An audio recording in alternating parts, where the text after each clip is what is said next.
yang terhormat Ibu Kepala Sekolah SD Negeri 1 Walegede, yang kami hormati Bapak Ibu Guru SD Negeri 1 Walegede. Pertama-tama marilah kita panjatkan puji syukur kehadirat Tuhan Yang Maha Esa sehingga kita dapat berkumpul dalam acara pada siang hari ini. Sebelumnya terima kasih kepada Bapak Ibu Guru yang sudah menyempatkan waktunya untuk mengikuti acara pada hari ini dan juga tempat yang telah disediakan.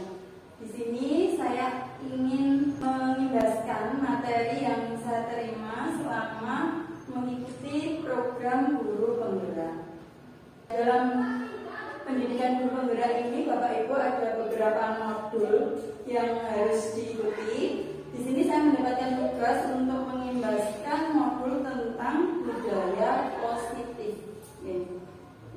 Nah, sebelum kita memasuki materi, alangkah baiknya kita membuat suatu kesepakatan kelas terlebih dahulu ya, agar acara kita pada hari ini itu dapat berjalan dengan lancar. Kenapa kesepakatan kelas? Kita buat dari keyakinan kita bersama, kita sepakati bersama, bukan dari saya. Biasanya selama mengikuti pendidikan guru penggerak ini, sebelum memulai kegiatan itu kami selalu membuat kesepakatan kelas. Monggo Bapak Ibu, ini saya punya kertas lipat ini nanti ditulis satu kesepakatan saja. Saya bagikan, nanti kalau sudah ditempelkan ke depan.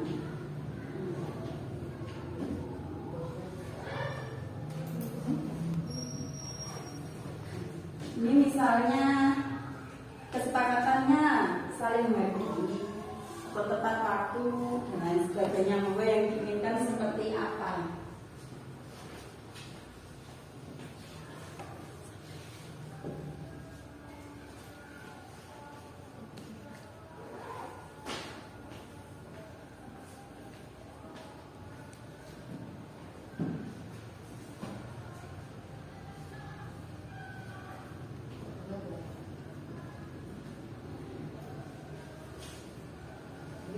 Sudah, nanti bisa ditempel ke papan tulis.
Sudah ya Bapak Ibu, sudah menuliskan kesepakatannya.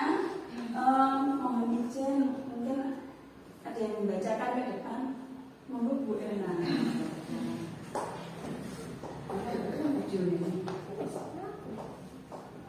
Saya selalu menjaga kebersihan, suportif.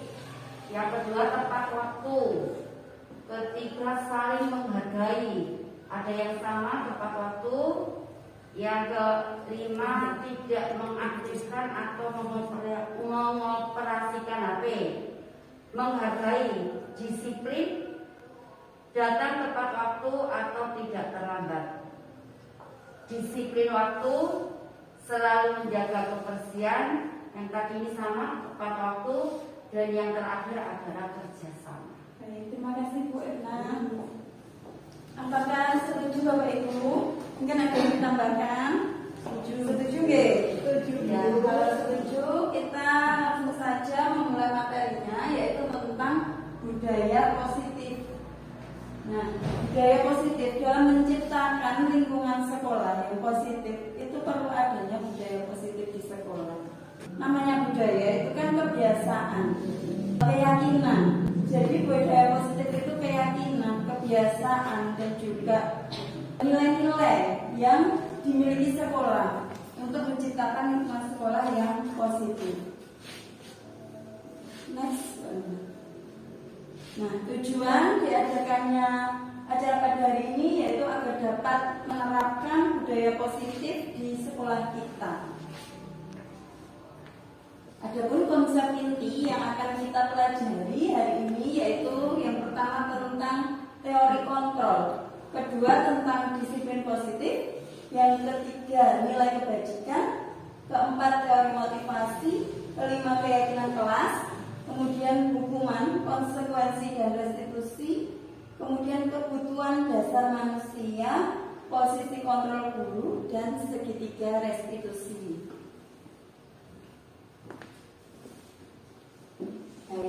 Sebelumnya, kenapa kok diadakan budaya positif di sekolah ini? Harus tahu akarnya dulu. Itu yang mendasarinya pemikiran dari Ki Hajar Dewantara. Pasti Bapak Ibu tidak asing ya dengan Ki Hajar Dewantara. Siapa Bapak Ibu? Iya, Bapak pendidikan kita. Kenapa di dalam pendidikan pemikiran beliau itu digunakan sebagai acuan? Karena pemikiran beliau itu sangat luar biasa sekali dan sudah melampaui zamannya. Bahkan sampai sekarang pun yang akan datang digunakan itu sangat sesuai. Seperti apa saja pemikirannya filosofi Ki Hajar Dewantara? Yang pertama, pendidikan adalah menuntun segala kodrat anak agar mencapai keselamatan dan kebahagiaan yang setinggi-tingginya, baik sebagai manusia maupun anggota masyarakat. Jadi tugas kita itu menuntun segala kodrat anak. Kodrat itu sesuatu potensi yang dimiliki anak dari lahir. Kita tidak bisa merubah dasarnya, tapi kita hanya menuntun agar potensinya dapat berkembang dengan maksimal. Nah, kita itu guru itu ibaratnya petani, ya Bapak Ibu. Guru itu diibaratkan petani yang menanam padi. Petani itu diibaratkan sebagai gurunya, kemudian siswanya diibaratkan sebagai benih padi. Jadi benih padi itu bagaimana agar bisa bagus dan berkualitas? Itu harus kita rawat. Bagaimana cara petani itu merawatnya dengan baik? Misalnya diberi pengairan, diberi pupuk, dan juga menghilangkan gulmanya sehingga dapat berkembang dengan baik. Tapi petani tidak bisa mengubah biji padi itu menjadi biji jagung. Kita hanya bisa merawatnya dengan baik. Seperti juga dengan murid kita hanya bisa menuntun segala kodratnya. Kita tidak bisa merubah dasarnya karena anak-anak itu unik, dari lahirnya itu sudah punya potensi masing-masing. Nah, jadi pendidikan itu harus berpihak kepada anak, berpusat kepada anak, agar nanti diharapkan pendidikan itu dapat memerdekakan, yaitu memerdekakan manusia, terwujud merdeka belajar di sekolah sehingga tercapai profil pelajar Pancasila. Next. Sebelumnya ini ada permainan cobalah buka. Nanti kita praktekkan dulu sebelum kita mempelajari ini tentang ilusi kontrol. Ini secara berpasangan ya Bapak Ibu, permainannya namanya cobalah buka. Nanti satu orang itu mempraktekkan mengepalkan tangannya, bertugas mengepalkan tangannya. Bayangkan nanti di tangan ini ada sesuatu yang berharga yang ingin Bapak Ibu pertahankan, Bapak Ibu lindungi, dan Bapak Ibu jaga. Kemudian yang satunya bertugas untuk menghadik, membujuk agar membuka kepala tangannya. Coba Bapak Ibu, ayo kita praktekkan. Monggo bisa berpasangan berdua. Dua ini bisa dengan kita. Yang satu mengepalkan tangan, bisa mengepalkan tangannya. Bayangkan itu pendeta itu ada apa? Sesuatu yang berharga. Kemudian gue ini mencoba membujuk, menghadiknya. Oke, baik. Terima kasih. Nah, bagaimana Ibu Dwi? Apakah bisa membuka tangannya, Bu? Bisa, tapi dengan usaha yang sangat keras. Iya. Kalau Bu ini tidak bisa, terlalu cepat ini. Iya. Jadi Bapak Ibu, dari permainan itu tadi berarti kira-kira siapa sih yang dapat mengontrol? Apakah akan membuka, menutup? Itu tadi siapa sebenarnya yang bisa mengontrol? Diri sendiri ya. Berarti yang dapat mengontrol kita itu adalah diri kita sendiri. Misalnya sederhana saja anak kita ingin kita kasih makanan tempe kayak gitu. Itu kan tujuan kita untuk nutrisinya biar bagus. Iya, sayur gitu. Tapi kalau anaknya tidak mau, juga akan susah. Nah, itulah tentang ilusi kontrol. Jadi ilusi kontrol itu kecenderungan kita untuk mempercayai sesuatu di luar nalar. Jadi kecenderungan kita untuk mengontrol orang lain. Nah, ini tentang ilusi kontrol guru. Next, Bu Andra. Yang pertama, ilusi kontrol. Kita itu selama ini menganggap bahwa guru itu dapat mengontrol murid. Tapi kenyataannya murid itu mempunyai hak memilih. Kemudian guru tidak bisa memaksakan kehendak pada murid, karena murid juga dapat mengontrol dirinya sendiri. Kemudian guru tidak punya kontrol penuh terhadap murid. Next. Yang kedua, semua bujukan itu merupakan dianggap sebagai penguatan positif, efektif, dan bermanfaat. Kenyataannya, bujukan itu kan salah satu bentuk kontrol. Kemudian murid juga mempunyai hak untuk menolak bujukan kita, dan murid bisa bergantung pada pendapat dan bujukan kita. Next, ilusi kontrol yang ketiga. Kita menganggap kritik, dengan adanya kritik itu membuat orang itu merasa bersalah, bisa menguatkan orang tersebut. Tapi kenyataannya dengan adanya kritik itu dapat menyalahkan murid dan membuat kritik tidak menguatkan tetapi melemahkan. Jadi murid itu merasa dirinya itu mempunyai negatif gitu. Iya, tidak berharga. Kemudian adanya krisis identitas atau identitas gagal pada murid. Next. Kemudian yang terakhir, ilusi kontrol, bahwa orang dewasa itu punya hak untuk memaksa. Nah, kita sebagai guru, siswa, itu kan manusia. Manusia itu punya hak asasi. Siapa kita ingin memaksa murid kita? Memaksa murid untuk melakukan apa yang kita inginkan. Murid itu juga punya hak asasi. Sebagai acuan dari pendidikan tadi harus memerdekakan manusia. Oke. Kemudian lanjut. Untuk menciptakan budaya positif tadi, kita itu perlu menerapkan suatu disiplin, ya, disiplin positif. Apa yang terlintas di pikiran Bapak Ibu ketika mendengar kata disiplin? Paksaan. Satu saja, paksaan. Ada lagi? Harus tertib ya Bu. Tepat waktu. Baik, kita lihat. Nah, disiplin itu artinya kita belajar. Kita sering bahwa disiplin itu berhubungan dengan suatu ketidaknyamanan ya, hukuman, bahkan malah berhubungan dengan hukuman, padahal itu sangat berbeda jauh.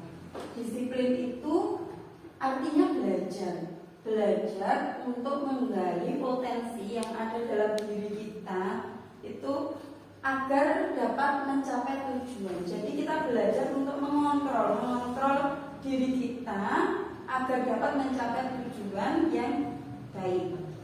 Misalnya motivasi kita saat berangkat ke sekolah, berangkat pagi ke sekolah itu apa?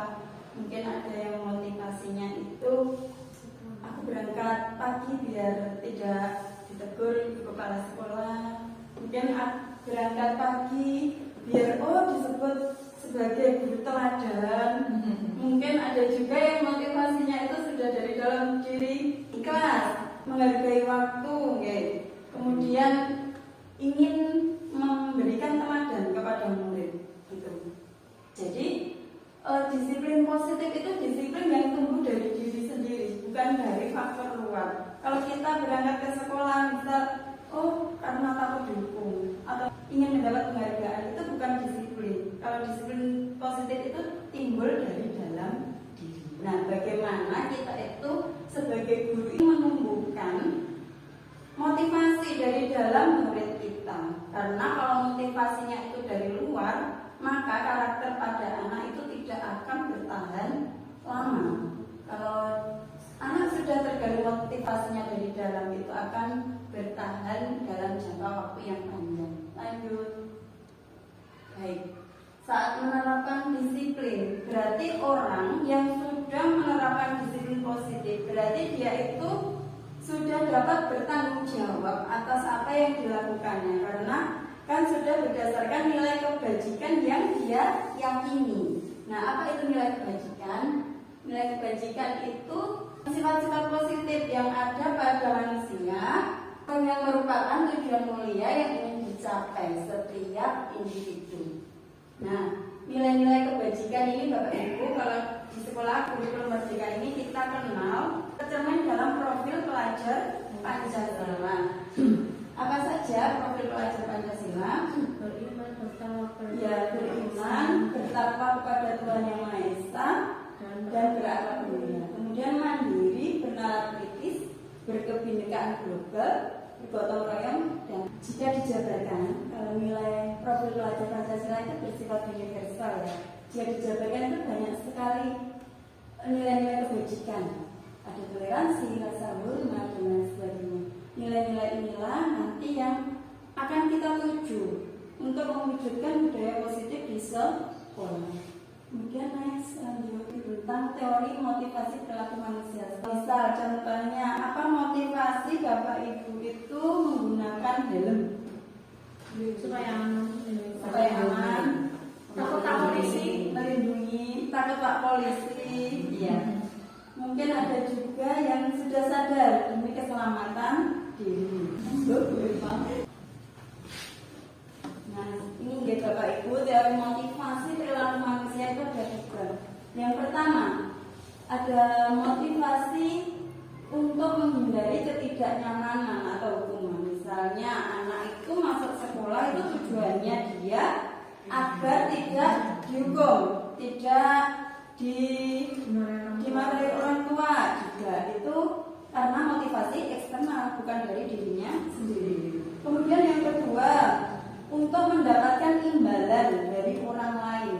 Jadi mungkin anak itu pengen sekolah, itu tujuannya ingin mendapatkan nilai yang bagus, paling bagus.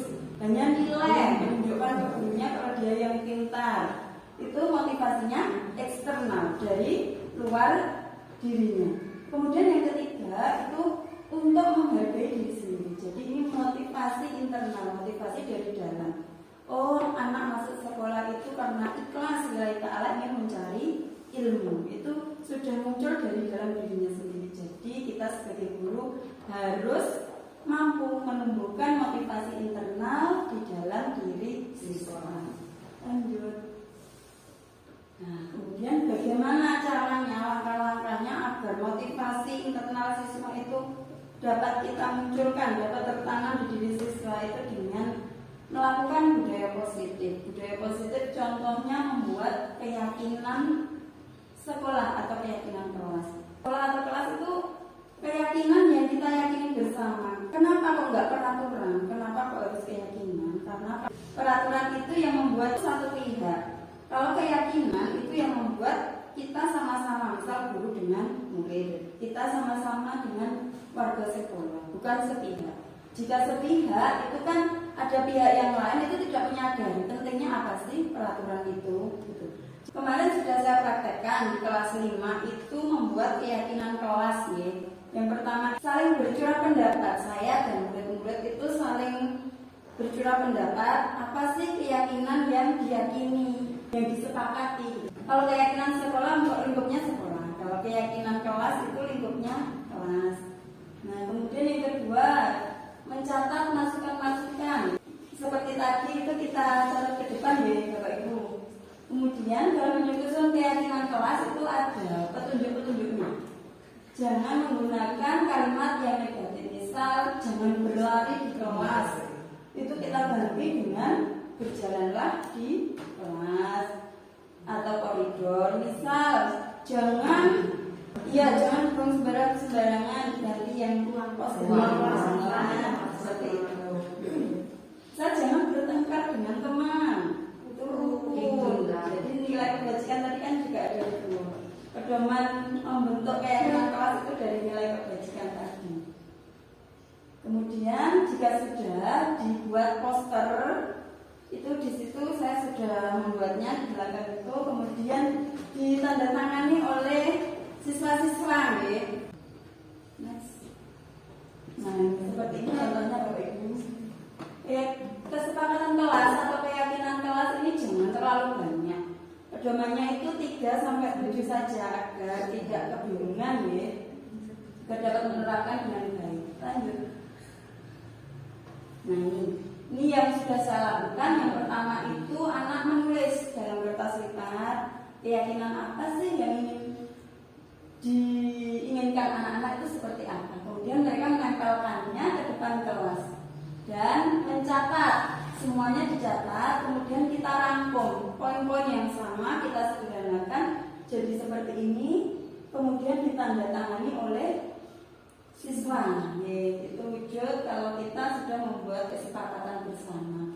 Ini seperti ini bentuknya. Next. Kemudian apa perbedaan hukuman, konsekuensi, dan restitusi? Selama ini kan kita sering menerapkan disiplin itu hukuman ya. Apa sebenarnya perbedaannya hukuman, konsekuensi, dan restitusi? Next, lanjut. Kita ke hukuman dan konsekuensi dulu ya. Hukuman, kalau hukuman itu sesuatu yang menyakitkan, yang harus terjadi. Misal kita menegur murid langsung. Oh ada murid yang waktu upacara itu tidak membawa topi. Nah itu langsung kita tegur, maju ke depan. Nah itu kan sesuatu yang menyakitkan untuk murid. Murid itu juga punya hak asasi. Kita harus memerdekakan manusia. Nah itu maju ke depan. Murid disuruh seperti itu. Kira-kira apa yang terjadi? Malu nggak? Malu. Kemudian juga di depan temannya merasa iya. Nah, kadang kita itu saat murid itu melakukan kesalahan, kita itu langsung emosi, tidak bisa mengendalikan dengan baik. Itu saat kita membentak, itu murid kita bentak, itu dia akan kehilangan identitasnya, gagal. Kenapa? Karena itu cenderung dia itu tidak dibentak dengan kata seperti itu, dia tidak akan mengungkapkan pendapatnya gitu. Itu apa sih sebenarnya murid melakukan itu gitu. Nah jadi itulah hukuman tanpa pemberitahuan sebelumnya, tanpa adanya peraturan sebelumnya, keyakinan kelas sebelumnya, kita sepihak memberi hukuman ke anak itu. Oh kamu nggak ini maju ke depan. Oh kamu nggak mengerjakan PR langsung kosa EBC, itu hukuman. Ya tanpa adanya kesepakatan di awal. Jadi anak itu merasa marah, kadang dipermalukan dan merasa tidak dihargai. Kemudian untuk konsekuensi, apa bedanya dengan konsekuensi? Kalau konsekuensi itu apa yang dilakukan itu sesuatu yang harus terjadi. menampakkan air. Nah, itu apa konsekuensinya? Iya, harus dibersihkan seperti itu. Dan konsekuensi ini biasanya sudah ada peraturan yang telah ditetapkan sebelumnya. Anak yang tidak mengerjakan PR disuruh mengerjakan PR di luar kelas. Nah, itu tidak bagus ya Bapak Ibu, karena apa yang terjadi ketika anak itu tidak mengerjakan PR terus di luar mengerjakan PR, sedangkan anak di dalam itu dia mendapatkan pelajaran, kira-kira apa yang hilang? Iya, nggak nyaman. Haknya sebagai anak untuk belajar juga hilang. Nah, biar lebih paham, coba next, coba kita bedakan ini hukuman atau konsekuensi. Mencatat 100 kali di dalam buku kalimat saya tidak akan terlambat karena terlambat ke sekolah. Ada anak terlambat ke sekolah terus disuruh mencatat di buku saya tidak akan terlambat 100 kali. Kira-kira hukuman atau konsekuensi? Hukuman, benar sekali. Kemudian lari mengelilingi lapangan basket 2 kali karena terlambat hadir di sekolah. Hukuman karena tidak sesuai ya. Kenapa kok dia terlambat? Itu harusnya kita selesaikan terlambatnya itu, bukan memberikan hukuman yang tidak berhubungan. Kemudian yang ketiga, murid diminta untuk push up 15 kali karena tidak menggunakan masker ke sekolah. Kemudian menggantikan kertas tugas teman yang telah dicoret-coret. Konsekuensi karena sesuai. Terus kemudian membersihkan tumpahan air di meja tulis karena tersenggol pada saat belajar. Konsekuensi. Murid disuruh untuk mengenakan sepatu seharian di sekolah karena tidak mengenakan sepatu hitam. Hukuman karena itu tidak mengenakan, tidak membuat nyaman. Kemudian lari mengelilingi lapangan basket 2 kali karena terlambat 10 menit untuk mengikuti pelajaran PJUK. Ini konsekuensi karena olahraga. Seperti itu hukuman dan konsekuensi. Kemudian next, apa itu restitusi? Nah, yang kita tuju itu melakukan restitusi. Restitusi itu proses menciptakan kondisi bagi murid untuk memperbaiki kesalahan mereka sehingga mereka bisa kembali pada kelompok mereka dengan karakter yang lebih kuat. Jadi restitusi itu seperti ini contohnya, lanjut next bedanya. Nah, kalau hukuman konsekuensi restitusi. Kalau hukuman itu sesuatu yang menyakitkan, ya jelas menyakitkan karena kita memberikan sepihak ya Bapak Ibu. Kemudian kalau konsekuensi sesuatu yang bisa terjadi. Kalau restitusi itu pilihan. Saat anak bersalah itu kan, kalau restitusi itu anak itu digiring nanti. Itu keyakinan kelas apa sih yang sudah dilanggar. Kemudian selanjutnya, kalau hukuman dan konsekuensi itu sifatnya bertahan dalam jangka waktu pendek. Kalau restitusi itu tertanam dalam jangka waktu panjang.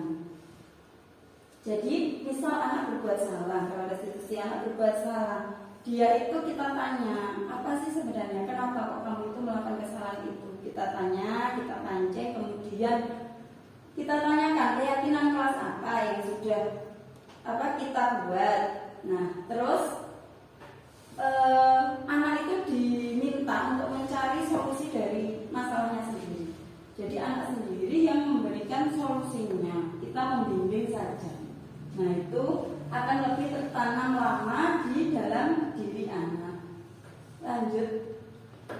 Nah, kenapa kok anak itu melakukan kesalahan itu? Kita jangan harus menyalahkan anak, langsung menyalahkan, langsung menghakimi. Kita harus tahu kebutuhan apa sih sebenarnya orang itu melakukan kesalahan itu karena ada kebutuhan yang belum terpenuhi ya Bapak Ibu. Kita sebagai guru harus tahu kebutuhan dasar manusia. Yang pertama cinta kasih sayang, kemudian ingin dicintai, ingin dihargai teman, disayangi guru, kemudian kesenangan kita beri kesempatan bermain, waktunya belajar, kemudian untuk penguasaan, bertahan hidup dan kebebasan. Nah, biar lebih jelas kita lihat video selanjutnya. Nah, itu Bu Andra.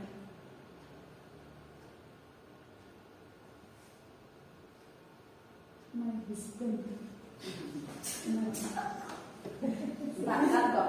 Mengenai yang pertama ya. Iya.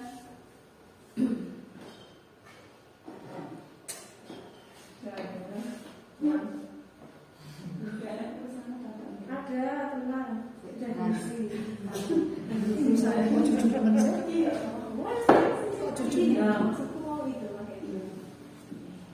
Yang benar itu.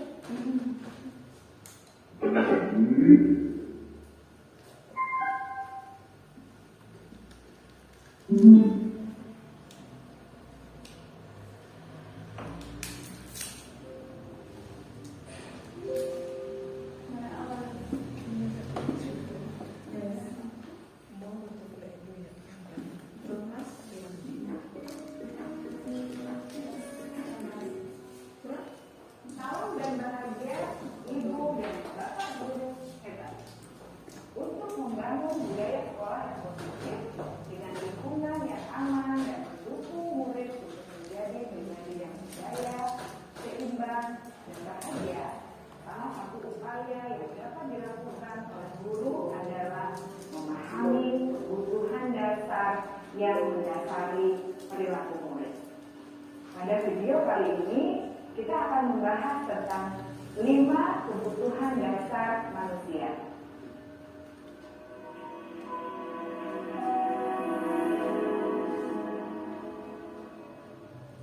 Ki Hajar Dewantara dalam salah satu kutipannya menyatakan, kita ambil contoh perbandingannya dengan hidup tumbuh-tumbuhan. Seorang petani dalam hakikatnya sama kewajibannya dengan seorang pendidik yang menanam padi misalnya. Hanya dapat menuntun tumbuhnya padi. Ia dapat memperbaiki kondisi tanah, memelihara tanaman padi, memberi pupuk dan air, membasmi ulat-ulat atau jamur-jamur yang mengganggu hidup tanaman padi, dan lain sebagainya. Ketika guru memahami kebutuhan apa yang mendasari perilaku murid, dan guru berusaha menuntun dan mendukung murid dalam memenuhi kebutuhannya secara positif, pada hakikatnya guru tersebut ibarat seorang petani yang sedang berusaha memahami kebutuhan masing-masing tanaman, dan ia berusaha memenuhi kebutuhan tanaman tersebut agar dapat tumbuh dengan subur dan maksimal. Dr. William Glasser, seorang psikiater dari Amerika Serikat, menyatakan bahwa seluruh tindakan manusia memiliki tujuan tertentu, yaitu memenuhi kebutuhan dasarnya. Ketika kelima kebutuhan dasar telah terpenuhi secara memadai, maka murid akan tumbuh dengan seimbang dan bahagia. Sebaliknya, ketika kebutuhan dasar tidak terpenuhi dengan baik, maka seseorang akan mengalami emosi negatif seperti bosan, sedih, dan kecewa. Bahkan mereka dapat melakukan perbuatan yang bertentangan dengan nilai-nilai kebajikan atau melanggar peraturan. Dengan kata lain, perilaku buruk seseorang biasanya adalah respon dari kebutuhan yang tidak terpenuhi. Namun, mereka tidak tahu cara untuk menyampaikannya. Ada 5 kebutuhan dasar manusia menurut Dr. William Glasser, yaitu yang pertama, kebutuhan untuk bertahan hidup atau survival. Yang kedua, kebutuhan untuk merasa diterima atau love and belonging. Yang ketiga, kebutuhan akan kebebasan atau freedom. Yang keempat, kebutuhan akan kesenangan atau fun. Dan yang kelima, kebutuhan akan penguasaan atau power. Kebutuhan dasar yang pertama adalah kebutuhan yang bersifat fisiologis dan makanan. Kebutuhan biologis sebagai bagian dari proses reproduksi, termasuk kebutuhan untuk tetap bertahan hidup. Kebutuhan untuk merasa aman juga termasuk dalam kebutuhan ini.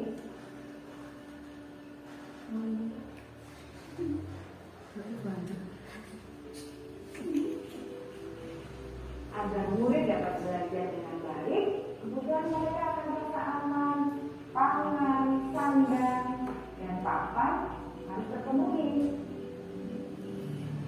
Bagaimana mungkin mereka dapat belajar dengan baik bila mereka datang ke sekolah dengan perut yang lapar atau bila rumah mereka kebanjiran?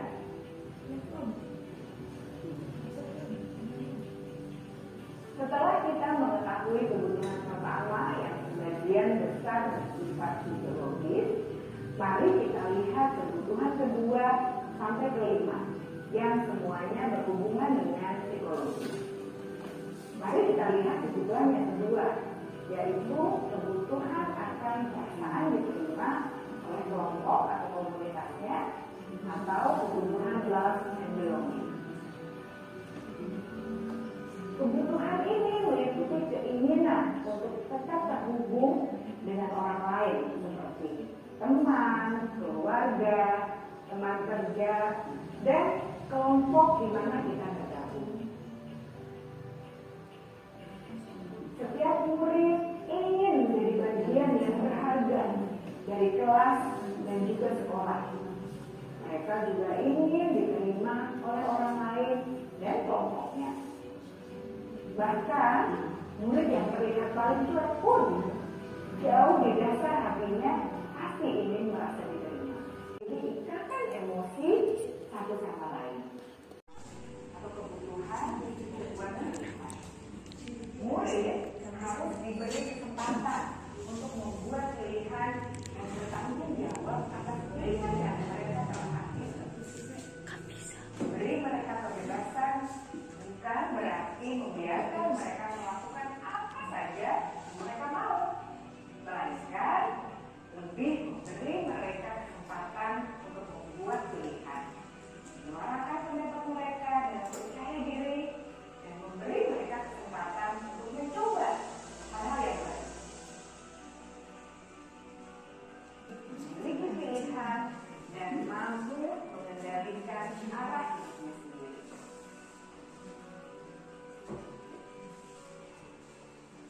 Kebutuhan yang keempat adalah kebutuhan akan kesenangan. Bayangkan Bapak Ibu hidup tanpa rasa senang, betapa menyedihkannya. Glasser menghubungkan kebutuhan akan kesenangan dengan belajar. Jangan sepelekan kebutuhan murid untuk merasa senang di kelas. Sebagai guru, jangan ragu-ragu untuk dengan sengaja memasukkan kegiatan yang menyenangkan dalam kelas. Murid-murid dengan kebutuhan dasar kesenangan yang tinggi ingin menikmati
Bila murid berperilaku buruk atau melanggar peraturan sehingga tindakannya tidak sesuai dengan belajar, maka guru harus mencari tahu alasan yang mendasari tindakan tersebut dan perubahan apa yang dilakukan. Melalui percakapan dengan guru dalam pendekatan disiplin positif, murid dapat diajak untuk bersikap reflektif dalam mengenali kebutuhan-kebutuhan yang berusaha mereka penuhi dan mendasari tindakan mereka. Jika guru mengabaikan perilaku murid, maka perilaku tersebut akan berpengaruh pada suasana kelas yang kurang kondusif dan akan berpengaruh pada tujuan dari pendidikan sendiri.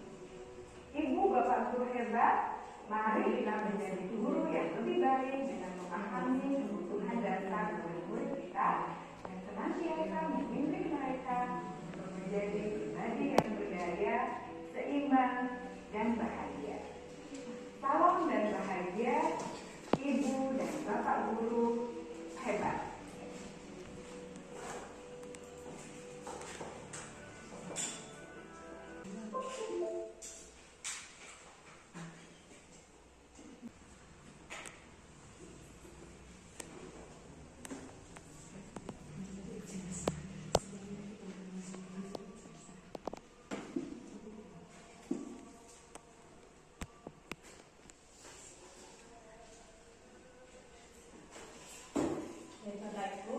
Setelah menonton video tadi, apakah pandangan Bapak Ibu tentang hukuman dan lain sebagainya berubah?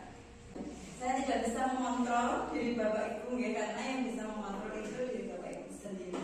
Karena merubah cara berpikir seseorang, pandangan seseorang itu butuh proses, butuh pengalaman yang harus dilalui. Kita lanjut ke posisi kontrol guru. Berada di mana posisi kita? Apakah penghukum, pembuat rasa bersalah, sebagai teman, pemantau, atau manajer? Nanti kita diharapkan berperan posisi kontrol guru sebagai manajer. Next, yang pertama, posisi kontrol sebagai penghukum. Penghukum itu guru percaya bahwa cara dia itu yang terbaik. Guru menggunakan hukuman fisik maupun verbal seperti kamu ini salah terus, kayak gitu. Selalu pasti kamu yang terakhir. Patuhi peraturannya ya, awas kalau salah seperti itu. Itu kita seperti kisahnya memaksa. Nah, dari sini saya itu juga tersadar Bapak Ibu, saya selama ini menjadi guru itu banyak salahnya. Belum bisa mengontrol emosi juga. Ya. Kemudian yang selanjutnya, membuat rasa bersalah itu guru itu menggunakan intonasi yang rendah, lembut itu untuk membuat murid agar mereka seperti merasa bersalah atau kasihan kepada guru. Misalnya saat murid ini rame gini, Rek, mana mau pulang Rek? Kamu itu nggak kasihan ke guru, nanti guru ditegur sama kepala sekolah seperti itu. Murid itu dibuat merasa bersalah. Oh, ini gara-gara saya. Nah, itu sebenarnya itu menurunkan karakter murid sendiri secara tidak sadar. Lanjutnya, kemudian posisi kontrol guru sebagai teman. Kalau sebagai teman itu kita menganggap murid ini seperti teman deh. Jadi kurang ada kadang menggunakan humor dan mempunyai hubungan baik dengan murid. Biasanya ayo belajarlah demi bapak.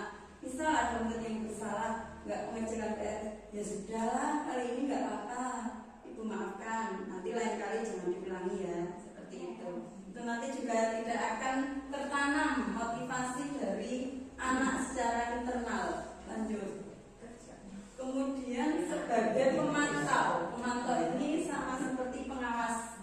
Nah, guru ini selalu mengawasi murid dan bertindak sesuai pada peraturan sekolah dan konsekuensi. Jadi pemantau ini sudah hampir ya Bapak Ibu, sudah hampir bagus. Itu sudah ada peraturan yang disepakati bersama, peraturan sekolah. Tapi kan merumuskan peraturan itu enggak secara sepihak, dari guru saja atau dari pihak sekolah saja. Nah, biasanya menggunakan seperti ini. Misal, itu tidak ada nada yang menggertak, itu enggak. Tapi misal saat terlambat sekolah, kamu tahu kan peraturannya apa, seperti itu. Nah, lanjut sebagai manajer. Kalau sebagai Karena di sini motivasi intrinsik murid itu lebih tergali dengan baik. Yang pertama, guru mendukung murid untuk menemukan solusi atas permasalahan sendiri. Kemudian guru mempersilahkan murid mempertanggungjawabkan perilakunya. Kemudian guru mendukung murid untuk merdeka mandiri. Jadi jika mereka melakukan kesalahan itu, mereka juga berusaha memperbaikinya dengan pilihan cara yang mereka inginkan sendiri. Itu kita membimbing. Nah, misal seperti ini, menggunakan kata apa yang kita yakini. Apa rencana kamu untuk memperbaiki ini? Lanjut. Nah, di sini ada video perbedaan tentang posisi kontrol guru. Ini contohnya penerapan dalam kasus anak-anak ya, dan posisi kontrol kita. Salam bahagia Ibu dan Bapak Guru hebat. Dalam penerapan disiplin positif restitusi, salah satu program yang dikembangkan adalah 5 posisi kontrol. 5 posisi kontrol dalam restitusi adalah proses perjalanan seorang pendidik agar dapat mengenali dirinya. Pada video kali ini, kita akan membahas tentang 5 posisi kontrol yang dikembangkan oleh Diane Gossen dan contoh penerapannya.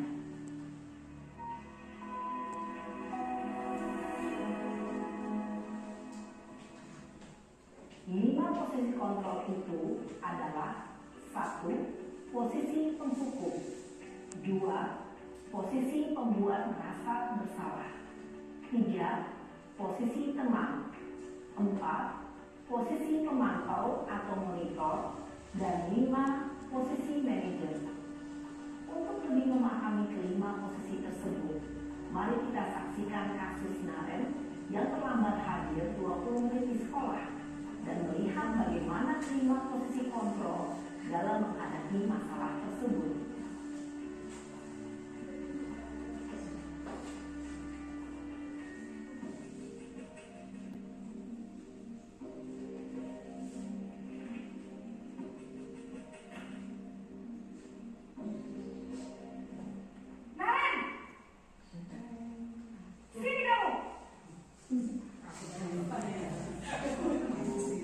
Selalu terlambat.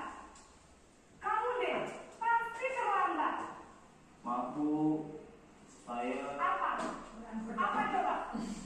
Alasan kamu apa lagi? Kapan sih kamu tidak terlambat? Malas sekali ya kamu jadi anak. saya Dasar pemalas. Gak kapok-kapok sih kamu. Sudah berapa kali terlambat? Sana, kamu keliling lapangan basket 2 kali. kenapa saya harus keliling lapangan basket Bu? Kenapa? Kamu melawan ibu. Berani-beraninya jawab. Sudah terlambat, masih berani jawab pula.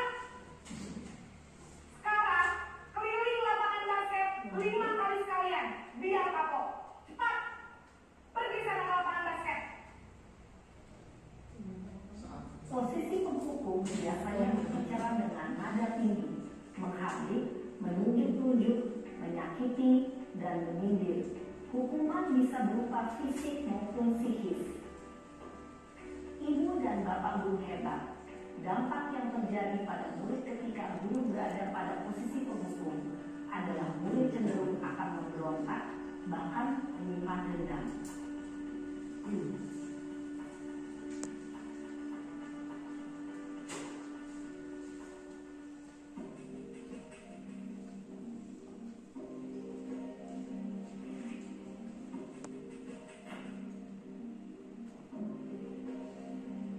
Naren!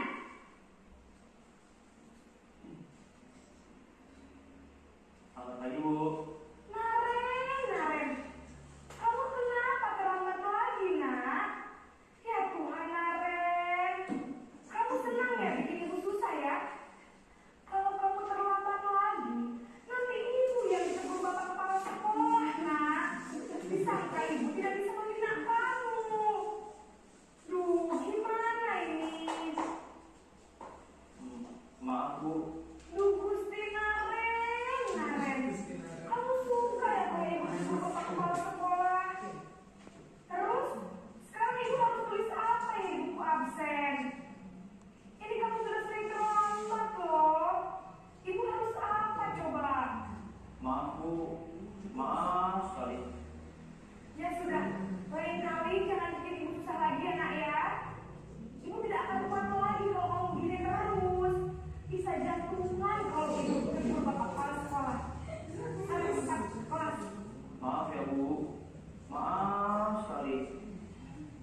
membuat rasa bersalah, berbicara dengan nada tenang, cenderung lembut. Namun kata-kata yang diutarakan membuat murid merasa menjadi orang yang gagal, memandang buruk dirinya sendiri, merasa tidak berharga, dan tidak sanggup membahagiakan orang lain. Ketika guru mengambil posisi pembuat rasa bersalah, murid akan menganggap dirinya yang bersalah dan ia akan menyimpan emosi negatif tersebut di dalam dirinya.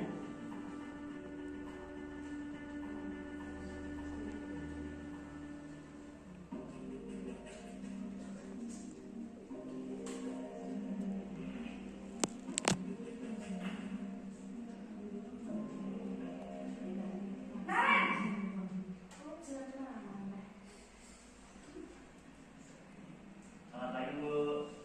Wah, sudah jam berapa ini, Nak? Selamat pagi ya, sayang. Iya, Bu. Tadi ibu saya lupa memaafkan saya, Bu. Kamu malah menyalahkan ibu kamu. Kamu bukannya anak yang larinya paling kencang. Kok terlambat sih? Iya, Bu. Saya memang terlambat bangun tadi. Jadi, biarpun saya lari kencang, tetap gak kekejar, Bu. Ya sudah, sana. Nanti lain kali larinya lebih kencang lagi ya. Biar gak terlambat lagi. Bikin seneng ibu. Demi ibu. Bisa kan? Bisa, Bu. Sudah sana masuk kelas. Ibu beresin urusan absen kamu. Kamu ini ada-ada saja. Dalam posisi teman, guru berbicara dengan nada suara ramah, akrab, cenderung bersenda gurau untuk menjaga suasana tetap santai. Murid akan merasa senang, aman, dan akrab dengan guru. Identitas yang tercipta adalah identitas sukses atau berhasil. Namun, perlu diingat, karena ini masih dorongan eksternal, maka ada faktor ketergantungan dari murid kepada orang tertentu. Di sini guru absennya, sehingga di lain waktu murid bisa berperilaku baik, namun hanya kepada orang-orang tertentu saja.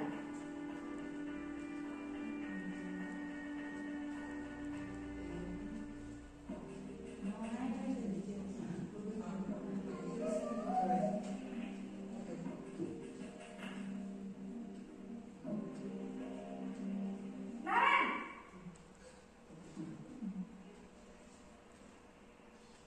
Selamat pagi, Bu. Naren, apa peraturan sekolah kita tentang jam berapa kita harus masuk sekolah, Nak? Kita harus di sekolah jam 7, Bu. Iya, betul. Sekarang sudah jam 7.20. Naren sudah tahu konsekuensinya jika terlambat hadir. Paham, Bu.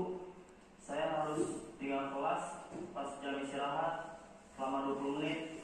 Iya, benar. Konsekuensinya demikian. Jadi nanti jam 9.30 pas istirahat, kamu harus tinggal di kelas, kerjakan tugas tambahan untuk ketertinggalan kamu, ya? Baik, Bu. Posisi pemantau mengandalkan penghitungan atau data untuk mengontrol murid. Guru mengarahkan murid berdasarkan peraturan dan konsekuensi. Seorang pemantau menunjukkan bahasa tubuh dan ekspresi wajah yang datar dan cenderung formal.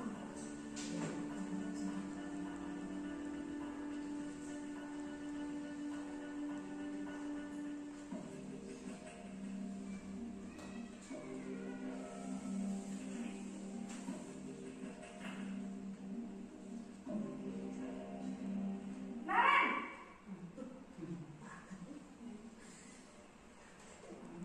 Selamat pagi, Bu. Selamat pagi, Naren. Maaf, Bu. Saya terlambat. Iya, sekolah masuknya jam 7, sekarang sudah jam 7.20. Jadi sekarang bagaimana ini, Naren? Maaf, Bu. Saya lupa setel alarm saya semalam. Baiklah, menurut kamu, keyakinan sekolah yang mana yang perlu kamu tingkatkan? Menghargai diri sendiri dan orang lain mungkin, ya, Bu. Setuju. Jadi, apakah Naren meyakini prinsip saling menghormati tersebut? Iya, Bu. Saya meyakini. Apakah Naren bersedia memperbaiki masalah keterlambatan ini? Bersedia, Bu. Bagaimana kamu akan perbaiki masalah keterlambatan ini?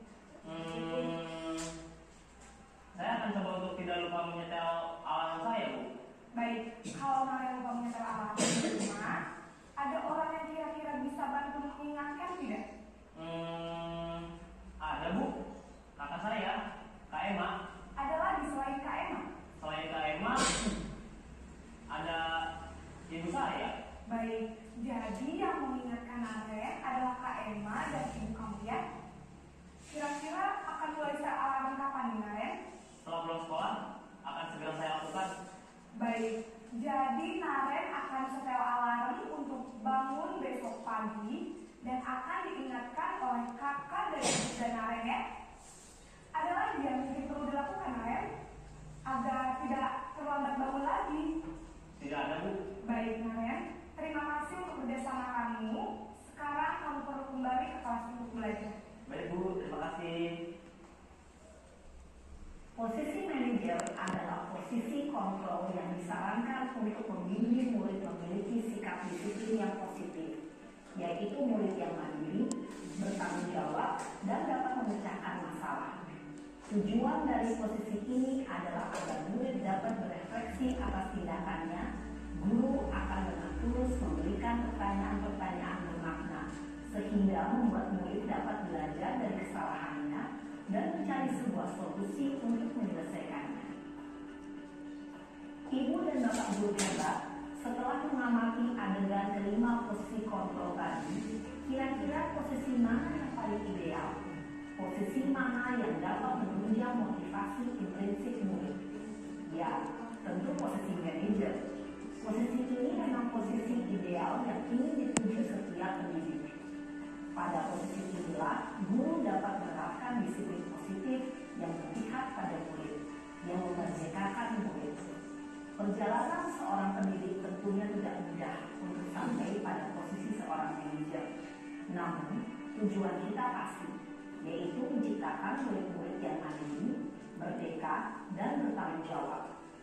Semoga penggambaran 5 posisi kontrol yang telah diperlihatkan ini dapat menjadi ajang refleksi bagi kita semua, agar dapat terus mengasah dan menerapkan disiplin positif yang memerdekakan murid. Mari terus berlatih dan bersemangat. Selamat menerapkan. Salam dan bahagia Ibu dan Bapak guru hebat.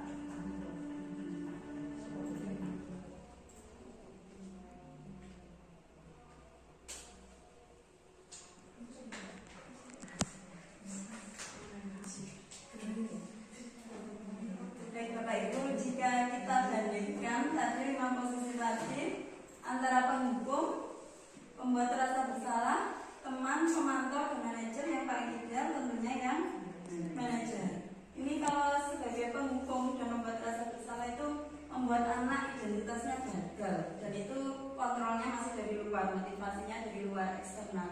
Kemudian sebagai teman dan pemantau itu identitasnya berhasil dan sukses, tapi tergantung, memberikan rasa ketergantungan ya. Jadi motivasinya juga masih dari luar atau eksternal. Dan yang identitas berhasil, sukses, dapat mengontrol diri, menghargai diri sendiri, itu posisi manajer. Lanjut, ini yang terakhir ya Bapak Ibu, cara menangani masalah atau kasus anak menggunakan segitiga restitusi. Pedomannya yang pertama, yaitu pertama kali itu menstabilkan identitas.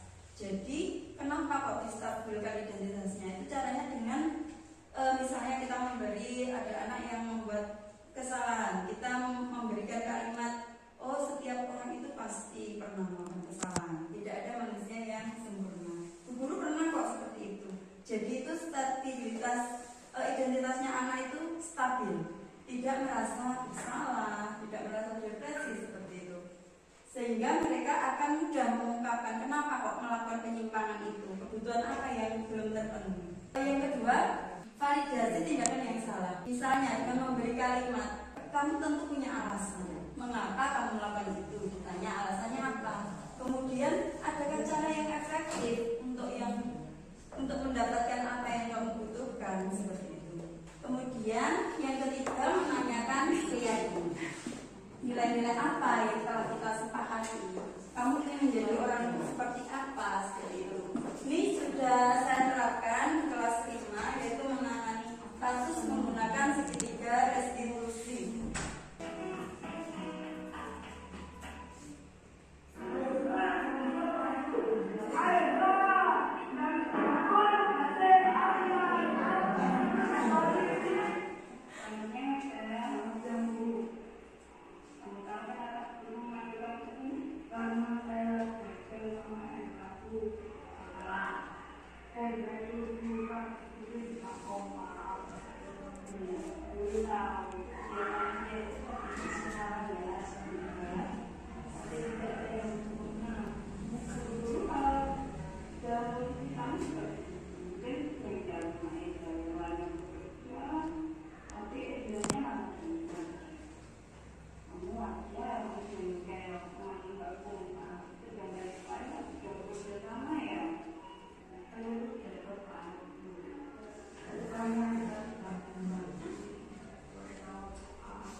selama menerapkan budaya positif di kelas 5? Baik, terima kasih Mbak Lila, pertanyaannya bagus sekali. Nah, selama menerapkan budaya positif ini membuat keyakinan kelas 5 itu ada perubahan positif yang saya rasakan. Pertama itu tentunya suasana kelas itu menjadi kondusif. Kemudian anak-anak itu muncul motivasi dari dalamnya. Ini yang sudah saya rasakan itu di kelas itu untuk PR itu anak-anak itu semua banyak sekali yang tidak mengerjakan. Ini sudah semuanya mengerjakan. Kadang ada 1, 2, mungkin namanya anak itu berproses ya Bapak Ibu. Kemudian untuk masuk ke sekolah biasanya itu ada 5 atau 6 itu yang membolos. Tapi anak-anak itu saya tanamkan nyaman. Yang pertama itu sekolah itu nyaman, harus nyaman. Kalau kita nyaman, anak-anak itu merasa nyaman, kalau gurunya nyaman, sama teman-temannya nyaman, sama lingkungannya nyaman. Jadi kan pelajarannya itu mudah terserap dengan baik. Anak-anak juga merasa senang gitu. Jadi biasanya yang bolos itu sering masuk. Tapi masih ada PR saya karena di sini juga kelasnya ini banyak sekali jumlahnya dan kebanyakan ini kelas STM ya, banyak laki-lakinya. Jadi ini kadang itu ada itu Bu, kasus-kasus anak berkelahi itu masih menjadi PR buat saya. Dan itu namanya perubahan kan membutuhkan proses. Anak-anak juga tidak langsung instan gitu. Mungkin itu Bu Andra. Ya, terima kasih. Ya, terima kasih. Ada lagi Bapak Ibu? Kalau tidak ada, baiklah sebelum kita mengakhiri acara pada hari ini, saya minta Bapak Ibu merefleksikan apa perasaan Bapak Ibu setelah mengikuti kegiatan hari ini. Kemudian kira-kira perubahan apa yang dirasakan gitu. Mungkin ada perwakilan dari Bapak Ibu yang ingin mengutarakan pendapatnya, merefleksikan. Monggo. Baik Bu Andi, silakan. Mungkin tadi ya ada sesuatu yang mungkin saya sendiri juga sadar selama ini apa yang tadi dibuat contoh dengan Bu Anita seringkali pernah saya lakukan ya, contohnya seperti tadi terlambat anak-anak datang tidak tepat waktu. Terkadang saya juga ngomongnya mungkin terlalu keras ya ke anak-anak. Cuman kalau sebelum tahu ilmu dari Bu Anita, mungkin saya berpikir kalau anak-anak mereka tidak akan dengan gurunya. Tetapi ternyata di balik ilmu yang dapat diterapkan dengan Bu Anita tadi, kita bisa cross check dengan diri kita. Mungkin kita kurang dekat dengan anak-anak juga bisa. Kita tidak memahami karakter anak juga bisa. Jadi itu semua pelajaran buat kita juga. Baik, terima kasih Bu Ani.